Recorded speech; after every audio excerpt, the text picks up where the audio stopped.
Okay,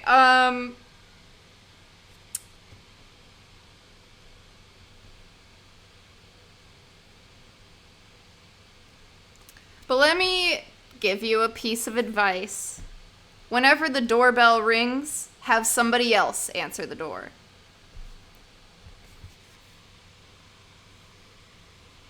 Billy Pilgrim says now that this really is the way he is going to die.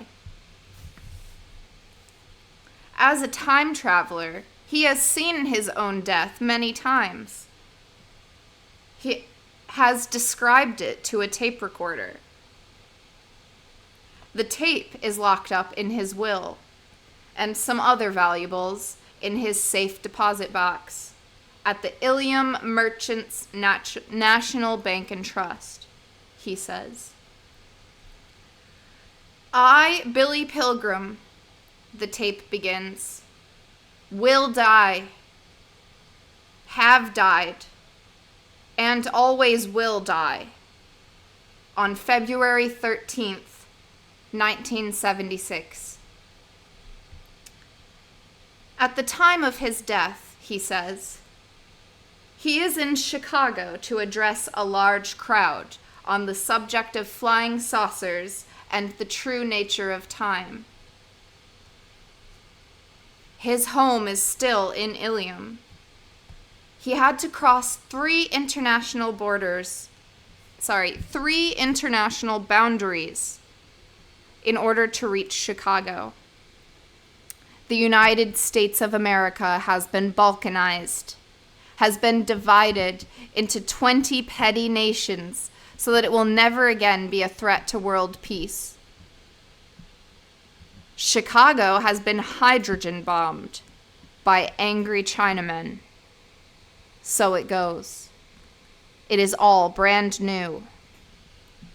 Billy is speaking before a capacity audience in a baseball park, which is covered by a geodesic dome.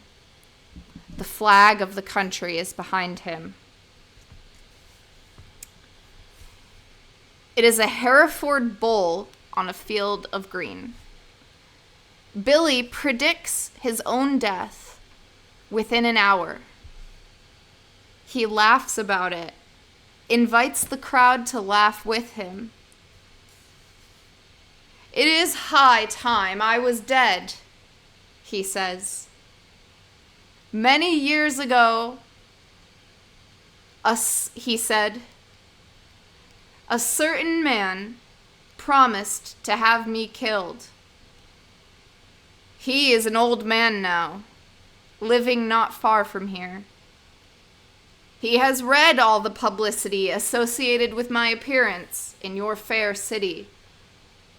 He is insane. Tonight, he will keep his promise. There are protests from the crowd. Billy Pilgrim rebukes them.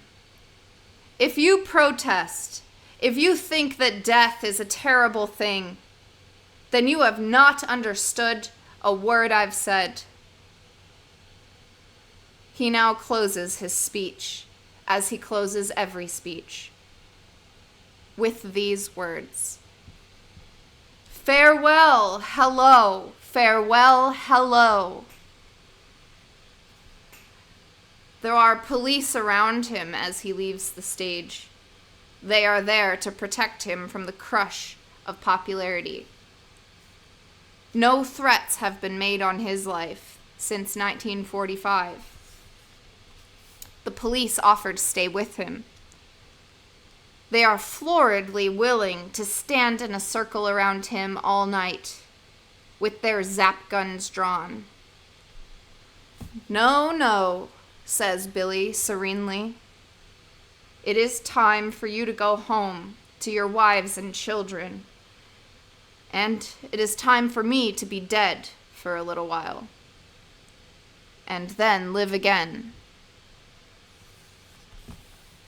At that moment, Billy's high forehead is in the crosshairs of a high-powered laser gun.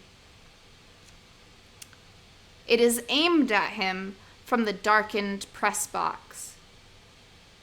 In the next moment, Billy Pilgrim is dead. So it goes.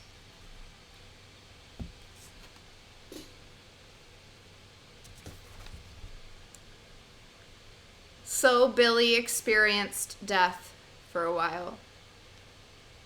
It is simply violet light and a hum. There isn't anybody else there. Not even Billy Pilgrim is there. Then he swings back into life again, all the way back to an hour after his life was threatened by Lazzaro in 1945. He has been told to get out of the hospital bed and dress, that he is well. He and Lazzaro and poor old Edgar Derby are to join their fellows in the theater. There they will choose a leader for themselves by secret ballot in a free election.